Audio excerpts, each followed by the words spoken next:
but there have been big changes on my end.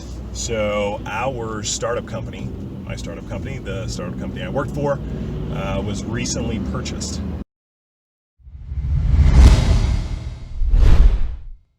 What's up, everyone? This is Colby Wood back, and it's been a little while since I've done one of these, so I don't necessarily apologize for that because I'm busy and I've got a lot of other things going, but sorry I haven't been giving you videos as frequently as I have in the past. But there have been big changes on my end. So our startup company, my startup company, the startup company I worked for, was recently purchased about a month and a half ago. So it has been kind of a crazy last 4 to 6 weeks, trying to figure out exactly what the future is going to hold, what things are going to look like for me personally, and what opportunity lies ahead. But we were purchased by a great company, one of the bigger ones in the market. If not the biggest, I'm actually pretty sure if you break down just orthopedics alone, because a lot of the competing companies, they might have different lines. So outside of orthopedics, they might sell hospital beds, for example. But the new company that purchased us, they're just in orthopedics, and I'm pretty sure they're the biggest orthopedic company. So good signs, good things ahead with that acquisition. It's good on our end because for one, I've been driving around like crazy with my head cut off the last year and a half, trying to get in front of surgeons that I didn't know, introduce myself, cold calling, follow-up calling, etc.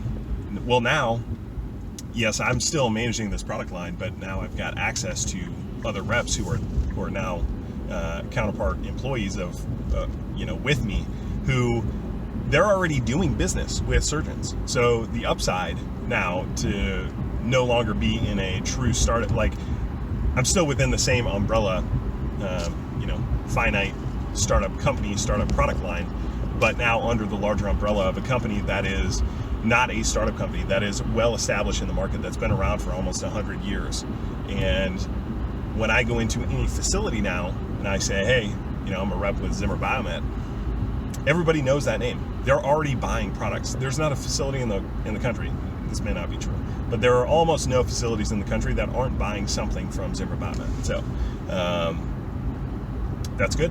Instead of walking in and saying I'm with Reliant Corporation, they're like, I'm sorry, what was that? How do you spell that again?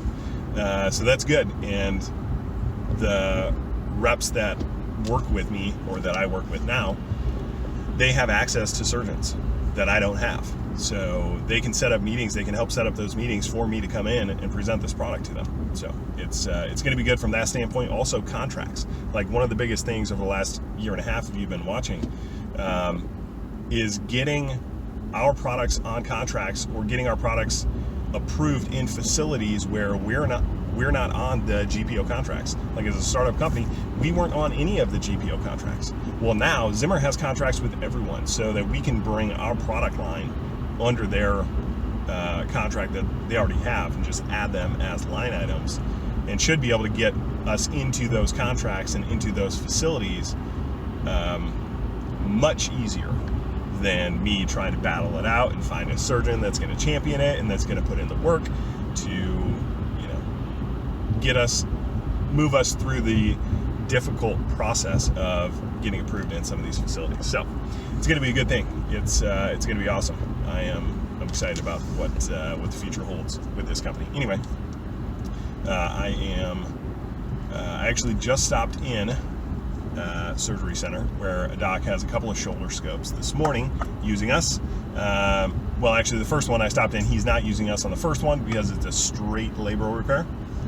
So I'm actually going to go get some breakfast now, because I would just plan change. But one of the new Zimmer reps was going to get me in front of a doc, and so I was going to leave here and go meet with that doc and that rep and present the product. But the doc actually now, to catch that doctor between cases, but now the doctor wants to do an actual formal sit-down meeting in his office, which is even better, because then I can actually bring in the whole console, the whole unit, and really present it completely, instead of just you put the handpiece in their hand. You know, I've got a little battery that runs it. They might get a feel for it, but not really. So anyway, I'm getting breakfast now, and then I'm going to come back for the second shoulder for the stock this morning. And yeah, good things ahead. Very excited.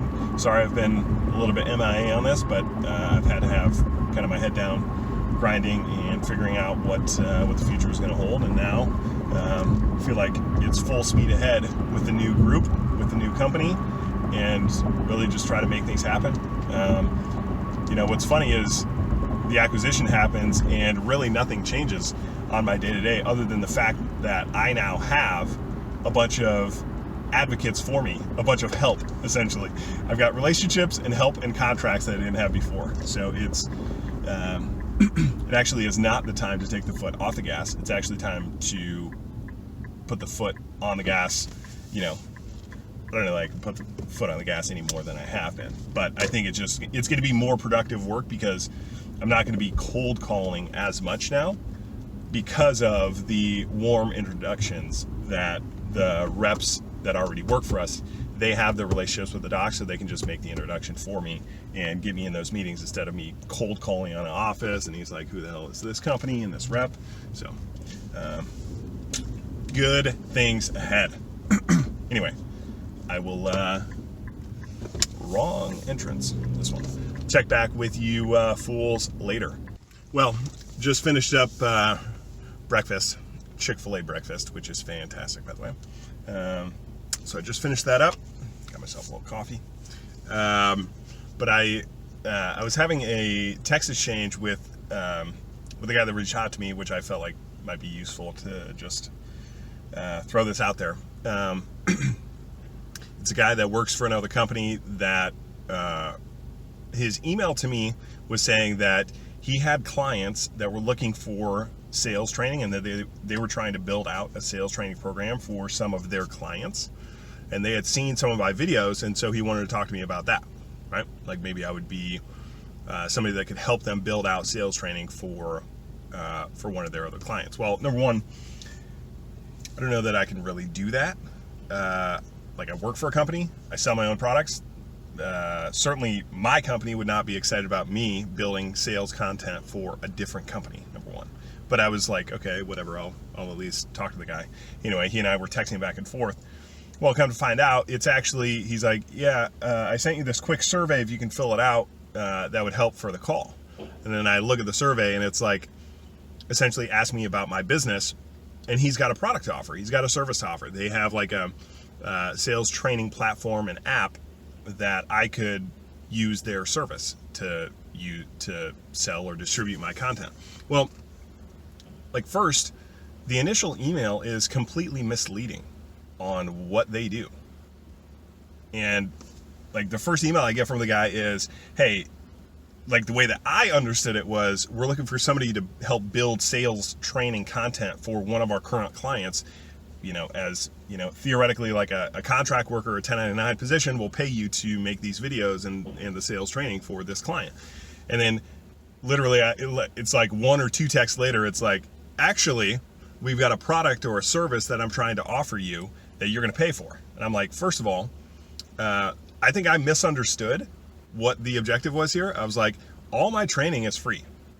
So unless your service is free, it doesn't make sense for me to pay for it if I'm giving it away for free. And then the response was, well, have you ever considered, offering a subscription model for training? Like, no, this is the first time I've ever thought about offering it a paid version.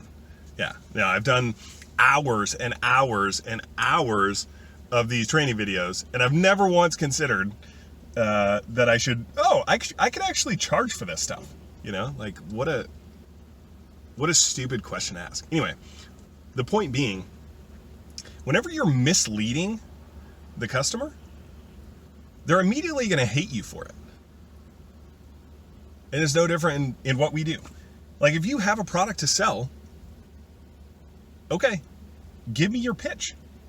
But don't try to like mislead me intentionally just to get me into the funnel, just to get me to a presentation. Now I understand, if we've got these products to sell, you've got a product to sell to surgeons. you're going to try to put that product in the best light you can.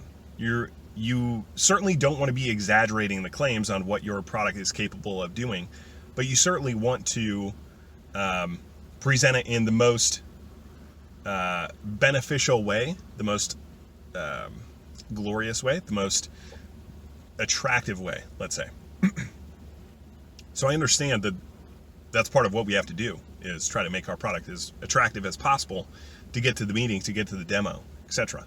But when you're flat out, like, I mean, intentionally, it sure seems like intentionally, when you're flat out misleading people, they're immediately going to be like, screw you. Even if your product's great, I'm never going to work with you. Don't try to mislead people in your product. Like, you have a product to sell. If you don't believe that your product is a good product, go work for somebody else. Go get a different job. If you aren't bought and sold in on your product or the products that you have, or at least some of the products you sell, I understand you might have a large portfolio. It's not like every single product is going to be the best product in the world. It's not like every single product is going to be the product you lead with. But as long as you have products in your bag that you believe in, like, sell those products, lead with those products, and don't try to be misleading intentionally just to get to a meeting. Like, if you will be straightforward with people, you'd be surprised how often it gets reciprocated back. Hey, I've got this product to sell. It's great. I understand maybe you don't have the time for it. Maybe it's not something you want to, look at right now, or maybe you're not aware of it. But it has real benefits that you would probably be interested in seeing. Like, if he would have just messaged me and said, hey, look, I saw some of your programs are free. We have a paid service model. I don't know if you've ever considered doing a paid service model, but if so, we have the best system on the market for it. Give me your pitch. I probably would have said no, because I want to keep things free for all of you. But at least then I'm like, okay, I would probably still look at it. I would probably be like, okay, I'll give you 15 minutes and I'll check out what you have, because maybe at some point in the future I would prefer to charge for them, and then at least I know what's on the market. But for the people that are in the market for it, right? Like, I'm not the perfect candidate for this, but if I was in his shoes, that's how I would pitch it. Hey, I understand this might not be right up your alley, but it is something you should be aware of, because, and pitch your product. But don't play misleading games. You're just like, it's just stupid. You're gonna regret it later, and the customer's gonna hate you for it. So don't do that. Now I'll enjoy my coffee on the drive back to the surgery center while I wait for case number 2. All right, walking back into the surgery center. Really, I'm here early. I just need to get some work done, and there's no other place to do it because everything is shut down, at least for like inside dining, so I can't go to a coffee shop or anything like that. So walking back into the surgery center, get some things done until the second case starts. All right, what's up, fools? I am just leaving that surgery center, and he was actually still going in that shoulder scope. And I figured one of the things I would mention as well, this might be useful, is a lot of times early on, this does not apply to all sales reps. This applies to once you know what you're doing in the operating room, and if you're selling a product that does not require you to be there. So you're not selling implants where it's critical for you to be in the operating room. I was standing there doing this case, just hanging out essentially, because they more or less are pretty self-sufficient. They don't need me there. And go like that, that'll make it better.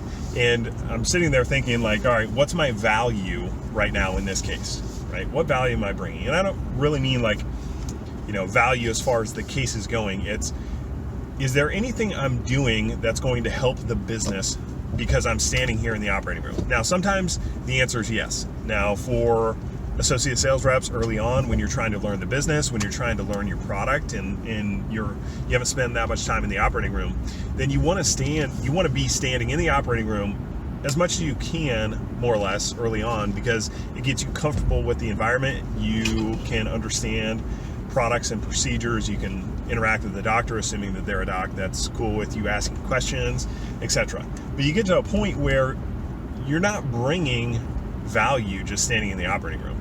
And there are times where you do. There are times where I bring value, and more or less the value that I'm envisioning is more time with this doctor who maybe I don't have a great relationship with at this time, but at some point where I'm trying to develop and cultivate that relationship, This is actually a doctor who was the first doc that wanted to use this device. He was the first surgeon at the first facility where I got to stock my product when I started with this startup company. So he's been using it for well over a year, and I've got a long-standing relationship with him, and he and I are tight. And so, we were chit-chatting beforehand, between cases. We were talking about a number of different things, and so it's good to kind of refresh that relationship. I honestly just haven't been to this surgery center in a little while because I don't need to come here that often.